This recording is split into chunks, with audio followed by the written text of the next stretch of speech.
Hola queridos hermanos de la Iglesia Bíblica Bautista de Macul, amigos de otras iglesias también, sean bienvenidos a esta nueva clase de escuela dominical. Hoy ya estamos 30 de octubre del 2022, ha avanzado mucho el tiempo, parece que vuela el tiempo, pero acá estamos nuevamente en las clases de escuela dominical, siguiendo el tema que nos convoca, que es Apocalipsis. Usted ya sabe que estamos estudiando el libro de Apocalipsis, un libro contingente, un libro muy especial, de mucho cuadro, pero ya llevamos bastante tiempo, un poquito más de 3 meses estudiando este libro. Así que hoy nos toca continuar con la aplicación histórica de las 7 iglesias. Ya pasamos el capítulo 1 hace algunas semanas atrás y la semana anterior comenzamos con las 3 aplicaciones de la escritura. Acá tenemos lo que vamos a revisar hoy, que está en rojo. Lo que revisamos en la clase pasada es lo que está en negro acá, que fueron las 3 aplicaciones de la escritura y la regla de las 3 aplicaciones. Hoy vamos a continuar vamos a hablar en detalle y por ahí poner algunos ejemplos en las aplicaciones histórica, doctrinal y personal. Y finalmente vamos a terminar con la aplicación histórica de Éfeso, que es la primera iglesia que aparece acá, la carta a la primera iglesia que aparece en Apocalipsis capítulo 2. Usted se preguntará en su casa, ¿por qué le damos vuelta o por qué le damos tanta vuelta a la aplicación doctrinal, histórica y personal? Porque es una regla.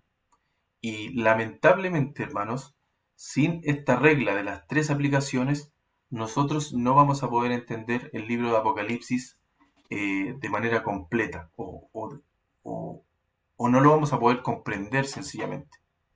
Es una regla muy importante que usted la tiene que absorber para su estudio personal, también para aplicarla en su vida, cuando usted estudie la palabra o cuando usted reciba palabra, sea de pastor, sea de un maestro, sea de un predicador cualquiera. Usted tiene que sopesar esta regla de las 3 aplicaciones. La debe entender. Y dicho sea de paso, cada mensaje debe contener estas 3 aplicaciones. Así que es una regla muy importante que usted debe entenderla y por eso es que hacemos tanto hincapié en ella. Hoy espero que terminemos con esto hoy. Así que comencemos, le pido que oremos al Señor para que nos ayude en esta clase y podamos aprender mucho más de su palabra. Ore conmigo. Señor mi Dios, Padre Santo, gracias por este día, Señor, gracias por esta clase de escuela dominical, por esta nueva clase, porque nos das los recursos, nos das el tiempo, nos das tu palabra para aprender y para corregir cualquier cosa que esté en nuestra vida que sea no corresponda a un creyente, a un cristiano, mejor dicho, a un hijo de Dios. Te pido que seas con nosotros, que abra nuestros ojos espirituales, Padre Santo, que podamos aprender y que podamos practicar en nuestra vida todos estos conceptos y todo lo que tú nos quieres decir, Señor. Te pido que bendigas de principio a fin esta clase, a mis hermanos que están estudiando y a mí también para hablar solamente palabra tuya. Te pido todas estas cosas, Señor, y te agradezco en el nombre de Jesús. Amén. Ok, vamos entonces.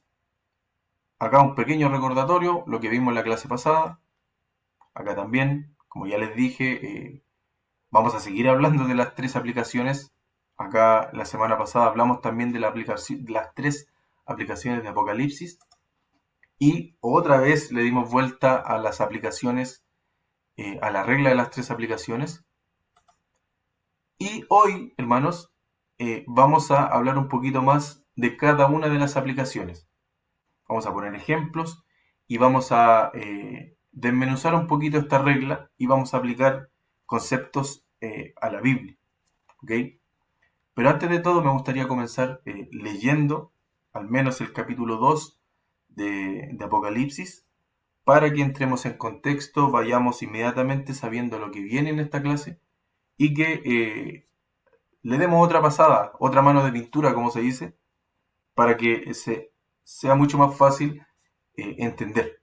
Bien, comencemos entonces. Apocalipsis capítulo 2. Dice así: Escribe al ángel de la iglesia en Éfeso el que tiene las 7 estrellas en su diestra, el que anda en medio de los 7 candeleros de oro, dice esto: Yo conozco tus obras y tu arduo trabajo y paciencia, y que no puedes soportar a los malos, y has probado a los que dicen ser apóstoles y no lo son, y los has hallado mentirosos, y has sufrido y has tenido paciencia, y has trabajado arduamente por amor de mi nombre, y no has desmayado, pero tengo contra ti que has dejado tu primer amor. Recuerda, por tanto, de dónde has caído, y arrepiéntete, y haz las primeras obras, pues si no, vendré pronto a ti y quitaré tu candelero de su lugar, si no te hubieres arrepentido. Pero tienes esto, que aborreces las obras de los nicolaitas, los cuales yo también aborrezco. El que tiene oído, oiga lo que el Espíritu dice a las iglesias. Al que venciere, le daré a comer el árbol de la vida, el cual está en medio del paraíso de Dios. Y escribe al ángel de la iglesia en Esmirna, el primero y el postrero, el que estuvo muerto vivió, dice esto: Yo conozco tus obras y tu tribulación y tu pobreza, pero tú eres rico, y la blasfemia de los que se dicen ser judíos y no lo son, sino sinagoga de Satanás.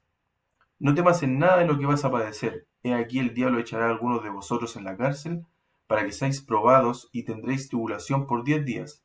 Sé fiel hasta la muerte, y yo te daré la corona de la vida. El que tiene oído, oiga lo que el Espíritu dice a las iglesias. El que venciere no sufrirá daño de la segunda muerte. Versículo 12. Y escribe al ángel de la iglesia en Pérgamo, el que tiene la espada aguda de 2 filos, dice esto: Yo conozco tus obras y de dónde moras, donde está el trono de Satanás, pero retienes mi nombre y no has negado mi fe, ni aun en los días en que Antipas, mi testigo fiel, fue muerto entre vosotros, donde mora Satanás.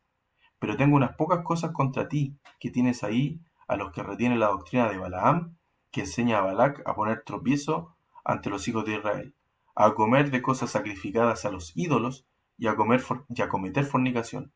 Y también tienes a los que retienen la doctrina de los nicolaitas, la que yo aborrezco. Por tanto, arrepiéntete, pues si no, vendré a ti pronto y pelearé contra ellos con la espada de mi boca. El que tiene oído, oiga lo que el Espíritu dice a las iglesias. Al que venciere daré a comer del maná escondido, y le daré una piedrecita blanca, y en la piedrecita escrito un nombre nuevo, el cual ninguno conoce, sino aquel que lo recibe.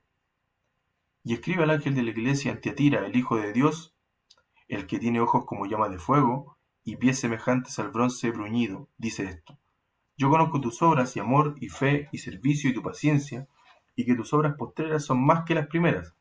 Pero tengo unas pocas cosas contra ti, que toleras a esa mujer Jezabel, que se dice profetiza, enseña y seduzca a mis siervos a fornicar y a comer cosas sacrificadas a los ídolos. Y le he dado tiempo para que se arrepienta, pero no quiere arrepentirse de su fornicación. He aquí yo la arrojo en la cama, y en gran tribulación a los que con ella adulteran, si no se arrepienten de las obras de ella. Y a sus hijos heriré de muerte, y todas las iglesias sabrán que yo soy el que escudriña la mente y el corazón, y os daré a cada uno según vuestras obras. Pero a vosotros y a los demás que están en Tiatira, a cuantos no tienen esa doctrina y no han conocido lo que ellos llaman las profundidades de Satanás, yo os digo: no os impondré otra carga. Pero lo que tenéis, retenedlo hasta que yo venga. Al que venciere y guardare mis obras hasta el fin, yo le daré autoridad sobre las naciones, y las regirá con vara de hierro, y serán quebrantadas como vaso de alfarero, como yo también la he recibido de mi Padre. Y le daré la estrella de la mañana. El que tiene oído, oiga lo que el Espíritu dice a las iglesias. Bien, eso es capítulo 2, solamente para entrar en contexto. ¿Qué tenemos acá? Como les decía, la aplicación histórica. ¿Qué quiere decir la aplicación histórica? Bueno, vamos a desmenuzarlo un poco acá. Cada porción de lo que leemos en la Escritura, hermanos, es historia verdadera y verificable. ¿Por qué dice verdadera y verificable? Porque usted puede ir a un libro de historia, un libro secular, y puede buscar algún tema específico del Antiguo Testamento o de la Antigüedad, y se va a dar cuenta de que ese tema existió en la vida real y es verificable. Por eso dice acá que es historia verdadera, la aplicación histórica. La historia de la Escritura consta de acontecimientos que realmente sucedieron o bien sucederán en el futuro. Acá hay un paralelo. ¿Por qué cosas que realmente sucedieron en el pasado y hay también cosas que sucederán en el futuro? Porque, por ejemplo, la profecía en Ezequiel, en Daniel, en los profetas menores, por ejemplo, hay mucha profecía de acontecimientos que sucederán en el futuro, pero siguen siendo historia, porque es historia futura. ¿Ok? Eso haciendo un paralelo con la historia pasada, digamos, haciendo un paralelo con la historia futura. ¿Bien? Pero lo importante acá es que consta de acontecimientos, hechos, cosas que pasaron, historia. Y como dice aquí, no son mitos ni cuentos de gente primitiva. Y acá es fácil caer en esto, en creer que las cosas que pasaron en el Antiguo Testamento, hermanos, o incluso en el Nuevo Testamento, en el tiempo de Jesús, en, en los Evangelios o en el mismo libro de Hechos, es fácil caer en el tema de que es un mito, de que es una historia, de que es una fábula, un poema, o historia que nunca ocurrió. Hay gente que cree eso, gente que todavía piensa que la Biblia es un libro de cuentos, de mitos. Y, y a veces nosotros también caemos en ese error cuando nombramos a gente de la Biblia como personajes. Eh, por ejemplo, ¿cuál es tu personaje de la Biblia favorito? Personaje. Cuando hablamos de personaje, estamos hablando de una persona que está interpretando un papel. En vez de decir cuál es el hombre de la Biblia que es ejemplo para ti. ¿Ok? A veces en nuestro lenguaje cristiano inclusive, nombramos a las personas del pasado como personajes y no como hombres de Dios. Así que si para nosotros los cristianos caemos en ese error de pensar que son mitos o cuentos lo que dice la Escritura en su aplicación histórica, imagínense cuánto más caen en ese error la gente incrédula o el inconverso, eso quiero decir. Como dice acá, no son mitos las cosas que están en el Antiguo Testamento o en la historia bíblica, eh, no son ni mitos ni cuentos de gente primitiva. ¿Bien? Y acá tenemos una forma muy fácil de establecer el contexto histórico. Y cuando uno va a llegar a un pasaje, quiere estudiar un pasaje, acá hay una forma muy sencilla de cómo establecer o cómo aplicar o cómo hacer esta aplicación histórica. Y es muy sencillo, es básicamente haciéndose algunas preguntas del pasaje. Cuando yo llego al pasaje, porción, libro, lo que sea, y quiero entender la aplicación histórica, debo partir con algunas preguntas, como cuáles. Por ejemplo, ¿quién escribió el pasaje o libro estudiado? ¿Quién está escribiendo lo que yo estoy estudiando? ¿Quién lo escribió? No a quién, eso es diferente, sino que ¿quién lo escribió? Otra pregunta, ¿cuándo lo escribió? Y acá viene la columna vertebral de la aplicación histórica. ¿Cuándo lo escribió?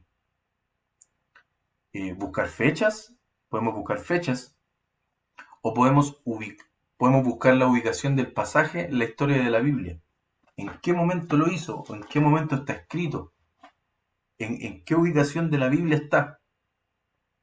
¿O en qué ubicación cronológica de la Biblia está? Eso es la columna vertebral de la aplicación histórica. Yo necesito entender fechas, fechas concretas. No es necesario una fecha específica, sino que un aproximado, pero fechas. Es necesario entender fechas. Por eso siempre cuando usted comience a estudiar un pasaje, un libro, un testamento inclusive, tiene que entender cuáles son las fechas. más allá de a quién está escrito. Esa es otra regla que también se usa mucho, pero acá estamos buscando fechas, haciendo alusión a la aplicación histórica del pasaje. Otra pregunta interesante o necesaria que nos podemos hacer para buscar la aplicación histórica es ¿con cuál otro libro? Esta personalmente la uso mucho yo para mi estudio personal. ¿Con cuál otro libro o episodios de la Biblia es contemporáneo el libro o pasaje que estoy estudiando? A mí me gusta saber quiénes fueron, por ejemplo, cuando estoy estudiando un pasaje de profecía, eh, o de los profetas menores, mayores, a mí me gusta ese tema. Entonces lo que hago es eh, situar el pasaje que estoy estudiando, situar al autor, situar la fecha en que lo escribió y también ver bien cuáles personas, hombres de Dios, eran contemporáneos a la escritura de ese libro, para entender el contexto histórico del pueblo de Israel, en ese caso. Si es que estaban espiritualmente bien, si es que estaban con avaricia, si es que estaban rebeldes. Es muy necesario hacer ese paralelo. Cuando usted está estudiando, por ejemplo, el Antiguo Testamento, eh, eh, es muy beneficioso entender qué otras personas de la Biblia o libro están a la par en la historia de ese libro. ¿Bien? Eso ayuda muchísimo en su estudio. Sin ir más lejos, acá tenemos un ejemplo, lo quise poner acá, David y sus salmos.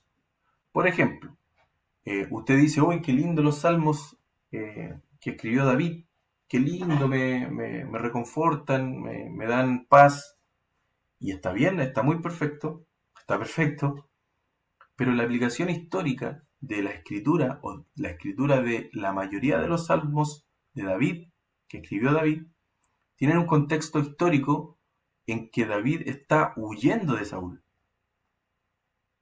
Está huyendo de Saúl, usted sabe, Saúl lo quería matar por celos, básicamente. Se escondía en cuevas, etcétera. Saúl lo buscaba. Y en ese tiempo, cuando David estaba siendo buscado para matarlo por Saúl, es ahí cuando David escribe la mayoría de los himnos, perdón, de los salmos que vemos en la escritura. Entonces, esa es una aplicación histórica. Más allá de lo lindo que nos parezcan los salmos, lo reconfortante para nuestra alma que puedan ser, eso estaba pasando cuando David estaba arrancando de Saúl. ¿Bien? Y acá, como aplicación histórica, ya lo tenemos, David huyendo de Saúl. Inmediatamente cuando detectamos la aplicación histórica, que es lo que estamos viendo ahora en este caso, inmediatamente podemos hacer la aplicación doctrinal de ese pasaje. Inmediatamente. Y acá, con el ejemplo que les acabo de dar, la aplicación doctrinal hace referencia a Israel huyendo del anticristo en el tiempo de la tribulación. ¿Por qué? Porque en el momento de que David arranca de Saúl, se forma un cuadro donde David pasa a ser un cuadro de la nación de Israel y Saúl pasa a ser un cuadro del anticristo. Entonces la aplicación doctrinal de los salmos que escribió David tienen referencia a Israel huyendo del anticristo en el futuro. Esa es la aplicación doctrinal de los salmos, al menos de los salmos de David. Bien, se da cuenta que primero tenemos que encontrar la aplicación histórica o entender el contexto histórico de un pasaje para luego aplicar doctrinalmente un pasaje. Es necesario. ¿Por qué?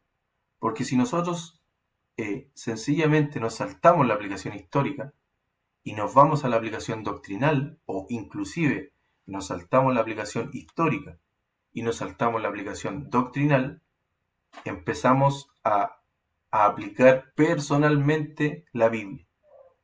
Y acá podemos darnos cuenta de que la aplicación histórica y la aplicación doctrinal no tienen nada que ver con nosotros, con los creyentes que no estarán en la tribulación. ¿Ok? Pero aún así podemos aplicarlo personalmente a nuestra vida y reconfortar nuestro espíritu con los salmos, pero sin tener idea de la aplicación histórica que David está huyendo de Saúl, ni la aplicación doctrinal que es Israel huyendo del anticristo en la tribulación. Bien, ese es un ejemplo para que usted pueda entender y pueda ver cómo podemos llegar a una aplicación y después a otra y después a otra. ¿Qué dice acá? La historia nos ayuda a entender la doctrina. Sin historia no podemos llegar a conclusiones doctrinales, porque vamos a cometer errores. Vamos a Apocalipsis 12:17.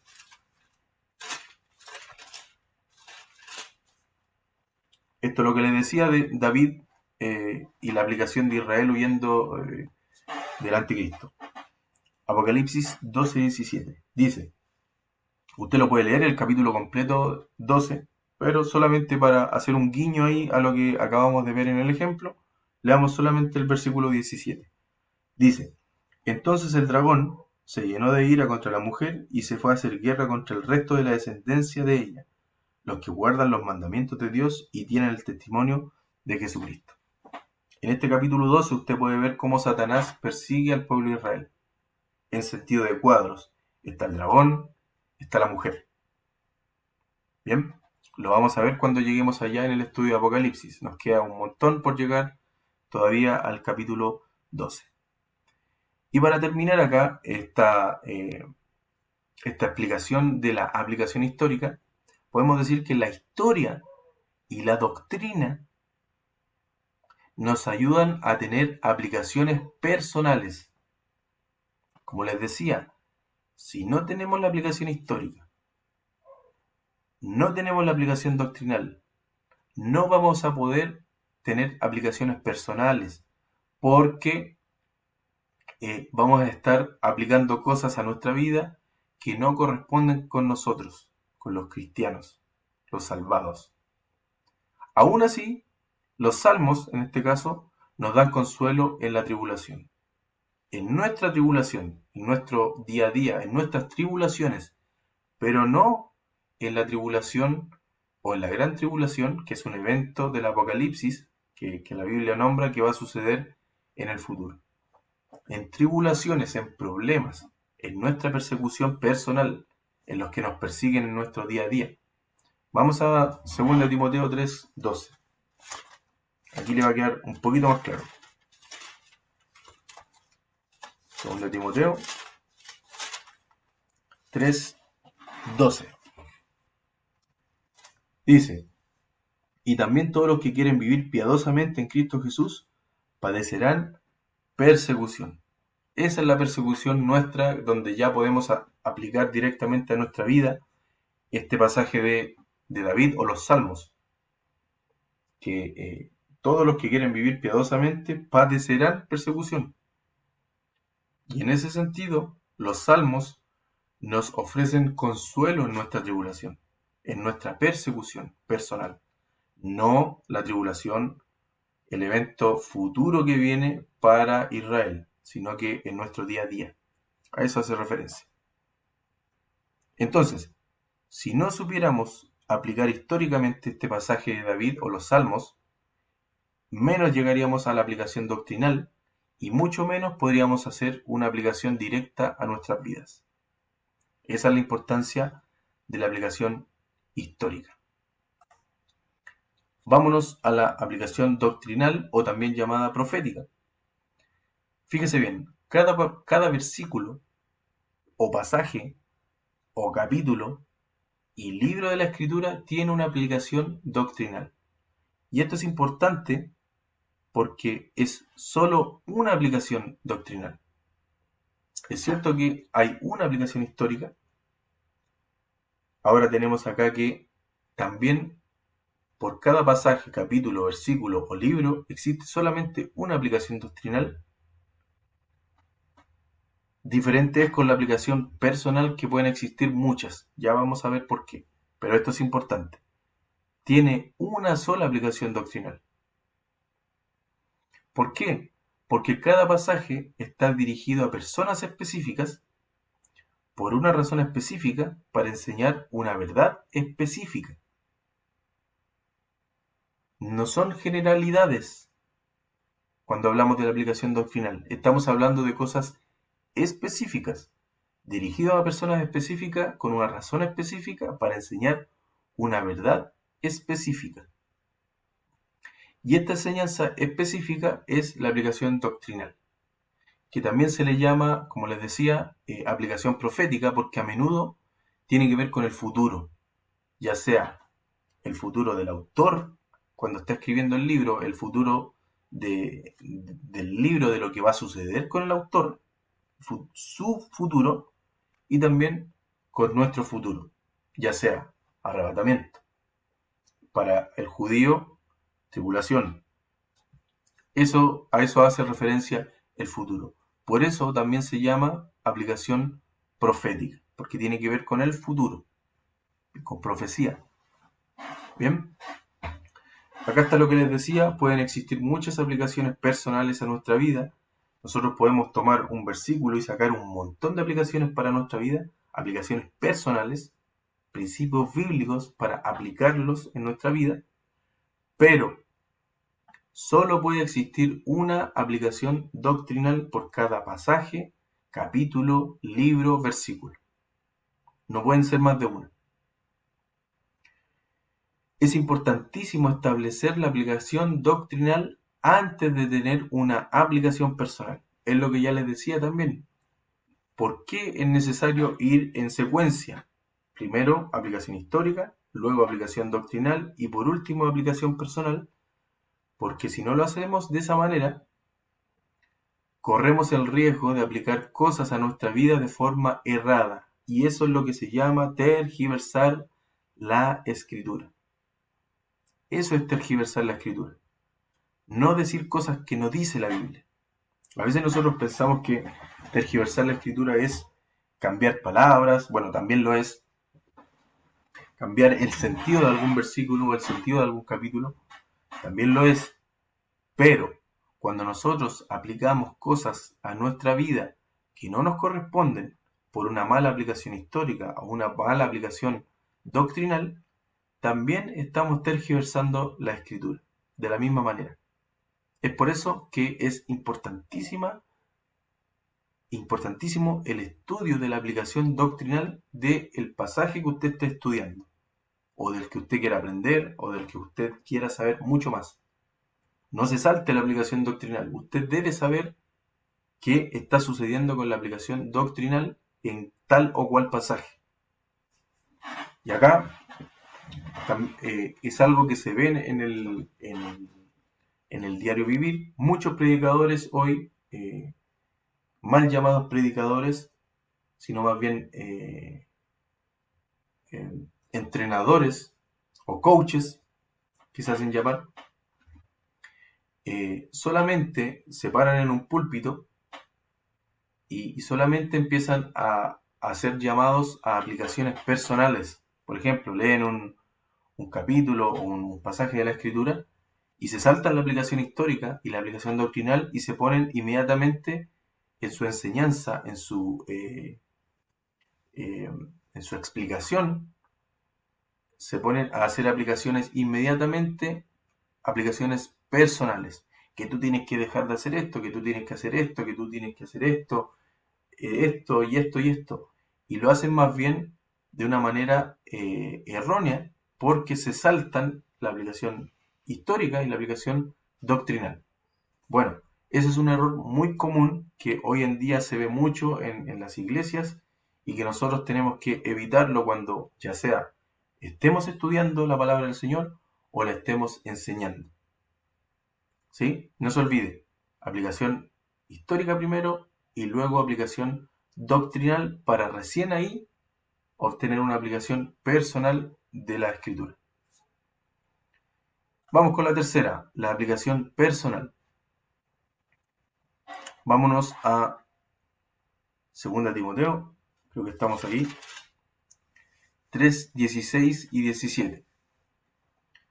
Toda la escritura es inspirada por Dios y útil para enseñar, para redarguir, para corregir, para instruir en justicia, a fin de que el hombre de Dios sea perfecto, enteramente preparado para toda buena obra. Vamos a Romanos 15:4.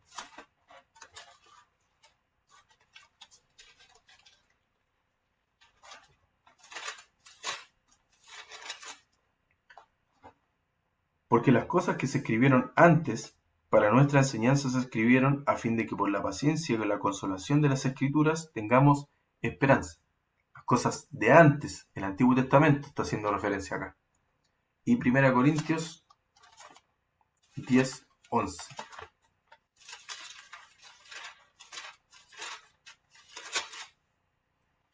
10, versículo 11. Dice, y estas cosas les acontecieron como ejemplo, y están escritas para amonestarnos a nosotros, a quienes han alcanzado los fines de los siglos. ¿Sí? Ojo con esos tres pasajes que acabamos de leer. Y los vamos a ir nombrando acá dentro del estudio. Todas las escrituras es útil para cambiar, y está resaltado acá cambiar nuestras vidas de manera práctica. Eso es lo que decía Timoteo acá. Toda la escritura es inspirada por Dios y útil para enseñar, corregir, redarguir, instruir en justicia, a fin de que el hombre de Dios sea enteramente preparado, sea perfecto, enteramente preparado para toda buena obra. ¿Y por qué está acá resaltado en mayúscula cambiar? Porque ese es el propósito de la escritura. No es tan solo llenarnos de conocimiento intelectual de la Biblia, sino para cambiar nuestra vida y de una manera práctica. ¿Qué quiere decir de manera práctica? Que al otro día mi intención es comenzar a cambiar mis hábitos, mi vida cotidiana. ¿Ok? No esperar no, si yo tengo que esperar un tiempo para empezar a mejorar, no. Al otro día, o el mismo día, a la siguiente hora, en mi vida cotidiana. ¿Por qué? Porque cada pasaje, según lo que dice 2 Timoteo, contiene principios eternos que cualquier persona podría aplicar a su vida cotidiana. Fíjese, ni siquiera hay que esperar mucho para comenzar a hacer los cambios. Cualquier persona podría aplicar a su vida cotidiana. Ejemplos. Vamos con unos ejemplos acá. Pasajes que hablan de la tribulación. Nuevamente, ¿por qué ponemos siempre este ejemplo de tribulación? Porque estamos estudiando Apocalipsis, donde el gran evento que sucede en Apocalipsis, digo el gran evento porque es más extenso en lo que a capítulos se refiere en Apocalipsis, tiene que ver con la tribulación. Entonces, por eso este ejemplo de tribulación. Pasajes que hablan de la tribulación no implican, ojo con esto, no implica que no existan cosas que podríamos aprender a nuestra vida cotidiana. A pesar de que doctrinalmente no es un tiempo para la iglesia. ¿Qué quiere decir esto? De que incluso en un pasaje que no sea dirigido a nosotros, que ya lo estudiamos históricamente, que ya lo estudiamos doctrinalmente y llegamos a la conclusión de que no es para nosotros. Aún así, aún sabiendo eso, nosotros podemos aprender principios bíblicos para nuestra vida. Pero a sabiendas, porque ya lo estudiamos históricamente, ya lo estudiamos doctrinalmente, sabemos que no es para nosotros, como la tribulación, por ejemplo, pero aún así podemos sacar enseñanzas y principios bíblicos para nuestra vida. Por ejemplo, y acá tenemos lo mismo que hablamos al principio, los salmos. Los salmos, vimos hace un rato que los salmos en su aplicación histórica fueron escritos en una persecución, Saúl persiguiendo a David. Vimos también que eso era un cuadro, o la aplicación doctrinal de los salmos es la relación de Israel arrancando del anticristo en la tribulación. Pero aún así, hermanos, podemos tomar los salmos, no aplicarlos a nuestra vida, pero sí, no aplicarlos en su sentido doctrinal, pero sí podemos aplicar principios bíblicos y principios de vida en los salmos para nosotros. Por ejemplo, Salmo 1, que habla de que el hombre eh, es bendecido cuando pasa tiempo en la escritura, y todos los salmos el resto de salmos que habla cuando David está en la persecución, cuando está David arrancando, esos salmos también nos pueden reconfortar a nosotros en algún momento específico de nuestra vida donde estemos sufriendo una persecución en el trabajo, o estemos pasando por problemas, estemos atribulados, podemos tener un confort para nuestra alma, pero sabiendo de que históricamente lo que sucedió con David y Saúl, y sabiendo que doctrinalmente eso tiene que ver con la tribulación. Aún así, podemos tomar eso y no aplicar a nuestra vida, sino que aprender principios bíblicos sobre eso. Aplicar en cierta manera los principios bíblicos a nuestra vida cotidiana. ¿Por qué les puse este ejemplo? Porque podemos tomar también pasajes donde habla de el sábado, el séptimo día, en los cuales hay instrucciones claras para el pueblo de Israel. Hay una historia, hay una aplicación histórica muy clara en eso, un punto específico en la historia donde Dios le dio la instrucción al pueblo de Israel de hacerlo. Hay una aplicación doctrinal también que tiene que ver con 100% Israel, que no vamos a entrar en ello, pero lo que no podemos hacer es tomar eso y aplicarlo a nuestra vida literalmente, porque nosotros, la iglesia, no tiene nada que ver con el día de reposo, con con el sábado. Nosotros somos la iglesia, no somos el pueblo de Israel, no somos el pueblo de Dios. Como algunos dicen que hoy la iglesia está reemplazando al pueblo judío, eso no es así, la Biblia no dice eso, porque la Biblia dice que en el futuro se va a restaurar la nación de Israel. Por lo tanto, el pueblo de Israel siempre va a ser el pueblo de Dios, no la iglesia. ¿Ok? Sigamos. Bueno, en este estudio de las aplicaciones, veremos dos aplicaciones personales en Apocalipsis 2 y 3, en las cartas. Por ejemplo, las 7 iglesias son cuadros de 7 diferentes tipos de cristianos hoy en día. Esa es una aplicación personal que uno puede sacar. Uno puede leer las 7 iglesias y puede darse cuenta de que hay 7 diferentes tipos de cristianos hoy en día. Es una buena exhortación para cada cristiano entender cómo son los comportamientos, inclusive saber cuál soy yo o cuál quiero llegar a ser. Y como dice la pregunta acá, ¿como cuál de las iglesias quiere ser usted? Ahí puede haber una pregunta para llegar a una aplicación personal de un pasaje que no tiene nada que ver con usted. Pero entendiendo que usted ya pasó por la aplicación histórica y la aplicación doctrinal y usted ya entiende de qué se trata el pasaje. Aún así, usted puede hacer una aplicación personal para su vida de ese pasaje, pero sin cometer los errores doctrinales. Y otra aplicación tiene que ver con las 7 iglesias, aplicación personal. Las 7 iglesias forman un bosquejo o desarrollo de la historia de la iglesia desde el primer siglo. El paso siguiente de Jesucristo, después de los 12 apóstoles, cuando comienza la historia de la iglesia, digamos. ¿Qué podemos ver acá? Podemos ver cómo fue cambiando la iglesia en el tiempo, cuáles fueron las cosas que fueron pasando a la iglesia. Eso lo podemos ver en Apocalipsis 2 y 3, con estas cartas. También lo podemos ver en la historia. Y también podemos ver aciertos y desaciertos de la iglesia en toda la historia, a través de Apocalipsis 2 y 3.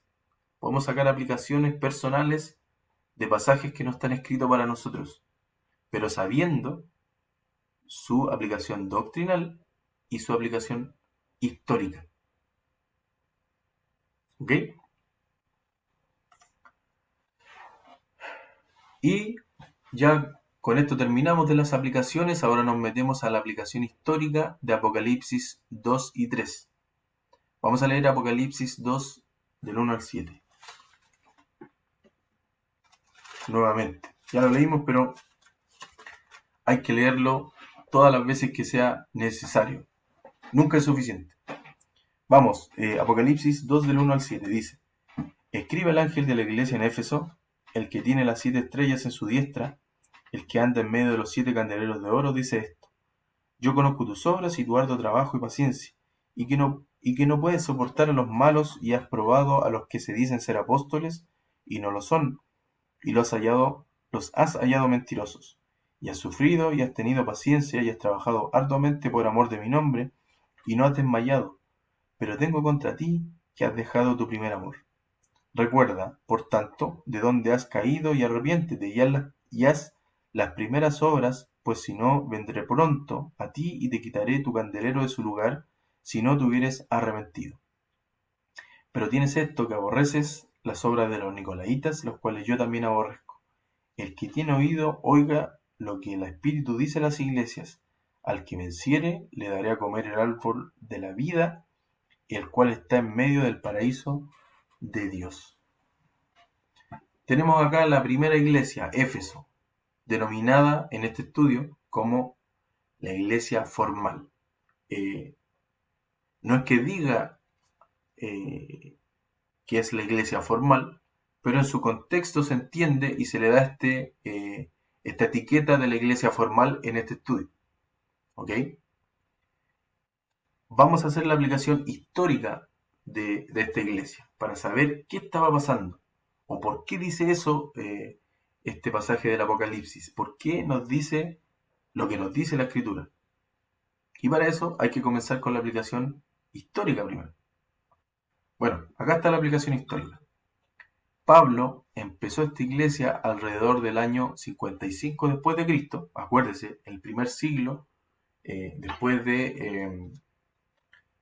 después de la ascensión del Señor Jesucristo, el año 55.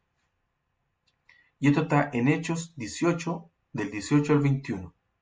Y el detalle está acá, que esto sucede 40 años, hace 40 años de esta carta en Apocalipsis, 40 años atrás, desde que se escribió capítulo 2 de Apocalipsis. Vamos a Hechos 18.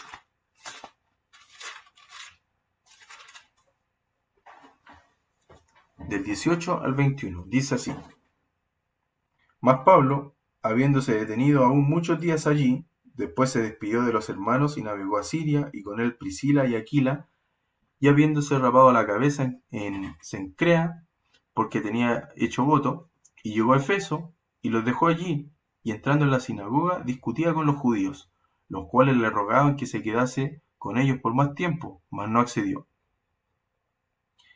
sino que se despidió de ellos diciendo: es necesario que en todo caso yo guarde en Jerusalén la fiesta que viene, pero otra vez volveré a vosotros, si Dios quiere, y zarpó de Éfeso. Bien, acá en Hechos 18 nos muestra cuando Pablo empezó esta iglesia de Éfeso, de la cual está nombrada en Apocalipsis 2, la iglesia formal.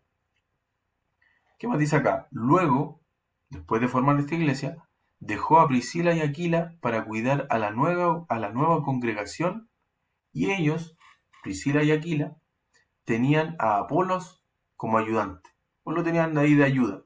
Él les ayudaba ahí en la iglesia con la congregación. Vamos a versículo 24 al 28 del mismo capítulo 18. Llegó entonces a Efeso un judío llamado Apolos, natural de Alejandría, varón elocuente, poderoso en las escrituras. Este había sido instruido en el camino del Señor, y siendo de espíritu fervoroso, hablaba y enseñaba diligentemente lo concerniente al Señor, aunque solamente conocía el bautismo de Juan.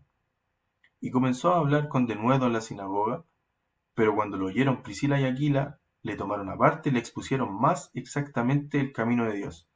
Y queriendo él pasar a Acaya, los hermanos le animaron y escribieron a los discípulos que le recibiesen. Y llegado él allá, fue de gran provecho a los que por la gracia habían creído, porque con gran vehemencia refutaba públicamente a los judíos, demostrando por las escrituras que Jesús era el Cristo. Bien.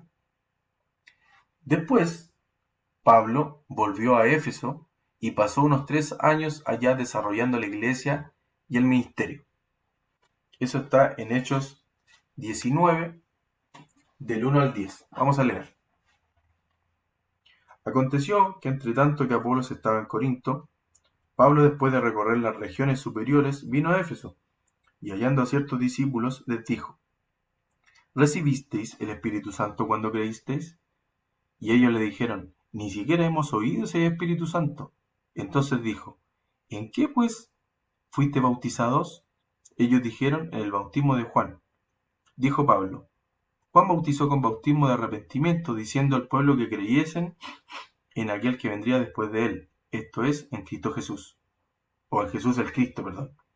Cuando oyeron esto, fueron bautizados en el nombre del Señor Jesús, y habiéndoles impuesto Pablo las manos, vino sobre ellos el Espíritu Santo, y hablaban en lenguas y profetizaban. Eran por todos unos 12 hombres, y entrando Pablo en la sinagoga, habló con denuedo por espacio de 3 meses, discutiendo y persuadiendo acerca del reino de Dios. Pero endureciéndose algunos y no creyendo, maldiciendo el camino delante de la multitud, se apartó Pablo de ellos y separó a los discípulos, discutiendo cada día en la escuela de uno llamado Tirano. Así continuó por espacio de 2 años, de manera que todos los que habitaban en Asia, judíos y griegos, oyeron la palabra del Señor Jesús. Recuerdes, estamos haciendo la aplicación histórica de la iglesia de Éfeso, la iglesia formal. Y en esta aplicación histórica es necesario que vayamos a Hechos, donde ocurre el evento, para entender de manera histórica lo que está pasando, para luego pasar a la aplicación doctrinal. Así que no se pierda con eso. Sigamos acá. Esta iglesia, Éfeso, llegó a ser muy influyente en Asia Menor, y sus miembros tomaron muy en serio lo que Pablo les dio en la última vez que los vio. Vamos a Hechos 20, del 28 al 31. Por tanto, mirad por vosotros y por todo el rebaño en que el Espíritu Santo os ha puesto por obispos, para apacentar la iglesia del Señor, la cual él ganó por su propia sangre. Porque yo sé que después de mi partida entrarán en medio de vosotros lobos rapaces que no perdonarán al rebaño, y de vosotros mismos se levantarán hombres que hablen cosas perversas para arrastrar tras sí a los discípulos. Por tanto, velad y acordándoos que por 3 años, de noche y de día, no he cesado de amonestar con lágrimas a cada uno. Fíjense lo que les dice Pablo acá.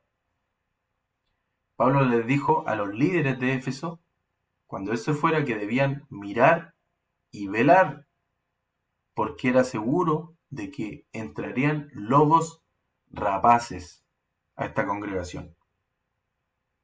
Y fíjese el versículo 30. Y de vosotros mismos se levantarán hombres que hablen cosas perversas para arrastrar tras sí a los discípulos. Aplicación histórica en Éfeso. Eso es lo que está pasando acá. Es lo mismo que pasa en las iglesias hoy en día también. Entran lobos rapaces, incluso de los mismos de las iglesias se levantan hombres que hablan cosas perversas para arrastrar tras de sí a los discípulos. Eso pasa inclusive hoy, no tan solo en el pasado. Fíjese lo que dice el versículo 3 de Apocalipsis 2.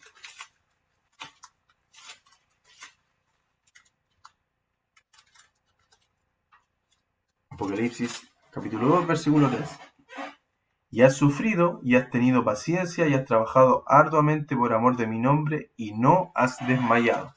Eso quiere decir que esta iglesia, como dice acá el recuadro, que sus miembros se tomaron muy en serio lo que Pablo les dijo, que iban a llegar los rapaces, que había que mirar y velar, porque iba a suceder que se levantarían hombres, lobos rapaces. ¿Y qué dice el versículo 3 acá? Que esta iglesia ha sufrido, ha tenido paciencia y ha trabajado arduamente por amor de mi nombre y no has desmayado, dice acá. Lo estaban haciendo. Es un dedito para arriba, según lo que dice acá la carta a Éfeso. Sin embargo, el versículo 4 y 5 nos muestran que esta iglesia llegó a ser formal en su cristianismo, Vamos a ver nuevamente capítulo 2, versículo 4 al 5. Pero tengo contra ti que has dejado tu primer amor. Recuerda, por tanto, de dónde has caído y arrepiéntete y haz las primeras obras, pues si no, vendré pronto a ti y te quitaré tu candelero de su lugar si no te hubieres arrepentido. Versículo 3 dice que súper bien, que sufrieron, tuvieron paciencia y trabajaron arduamente y no desmayaron, según lo que les dijo Pablo, lo hicieron perfecto. Sin embargo, versículos 4 y 5 dice que esta iglesia dejó su primer amor y se convirtió en una iglesia formal en su cristianismo. ¿Qué quiere decir una iglesia formal en su cristianismo? Que se convirtió en una iglesia afanada y turbada con los quehaceres, con el día a día, con hacer cosas, y lamentablemente dejando de lado la relación necesaria de amor. Eso es lo que dice capítulo 2, el mensaje a Éfeso. Hicieron muy bien lo que se les pidió, muy bien, perfecto, incluso lo que les pidió Pablo que hicieran, pero lamentablemente se convirtieron en una iglesia formal, afanada y turbada con los quehaceres, dejando de lado la relación necesaria de amor con nuestro Señor. Y dice acá lo mismo, los miembros dejaron de lado la cosa más importante de su relación personal con el Señor. Y esto también nos ocurre a nosotros, cuando nos llenamos de cosas, cuando nos llenamos de quehaceres, cuando nos llenamos de programas en nuestra iglesia, o en nuestra vida inclusive, de proyectos, yo quiero hacer esto aquí, muchas veces dejamos también nuestro primer amor. ¿Y qué es el primer amor? Ese encuentro con el Señor Jesucristo, donde queríamos salir, hablar a la gente de Cristo y llevar el mensaje a otras personas que no conocían el mensaje y servir, básicamente. Como dice acá, esta iglesia de Éfeso tenían las obras, hacían cosas, pero lamentablemente no tenían la relación. Ya habían dejado esa relación íntima con el Señor. ¿Y eso cómo se llama? Religión. Se había vuelto, la iglesia de Éfeso, se había vuelto una iglesia religiosa. Mucha obra, poca relación con el Señor. Así que eso es la aplicación histórica de la iglesia de Éfeso. Vamos a dejar hasta acá esta clase para las siguientes clases avanzar con la aplicación histórica del resto de las 7 iglesias. Estamos tratando acá de no meternos en temas doctrinales ni personales para solamente hablar de la aplicación histórica. Ese es el sentido de esta clase y de estas 2 clases más que vienen las siguientes semanas. Así que, hermanos, muchas gracias a los que llegaron hasta acá. Espero que el Señor les haya abierto sus ojos espirituales para seguir aprendiendo y acompáñenme en oración para que el Señor bendiga esta clase y nos podamos juntar la siguiente semana. Ore conmigo. Señor mío, Padre Santo, gracias por esta clase, Dios mío, gracias porque pudimos llevarla bien. Gracias porque nos enseñas, nos sigues enseñando en tu palabra, Señor. Y te pido que en las siguientes clases que vengan también podamos seguir aprendiendo mucho más y sobre todo poner en práctica en nuestras vidas, Señor. Te pido que bendigas a mis hermanos, Señor, que nos podamos reencontrar en la siguiente clase. Y bueno, sé tú bendiciendo cada cosa que hagamos en la semana, guiándonos y protegiéndonos, Señor. Te pido todas estas cosas, Señor, y te agradezco en el nombre de Jesús. Amén. Chao, hermanos, que el Señor les bendiga. Buena semana. Adiós.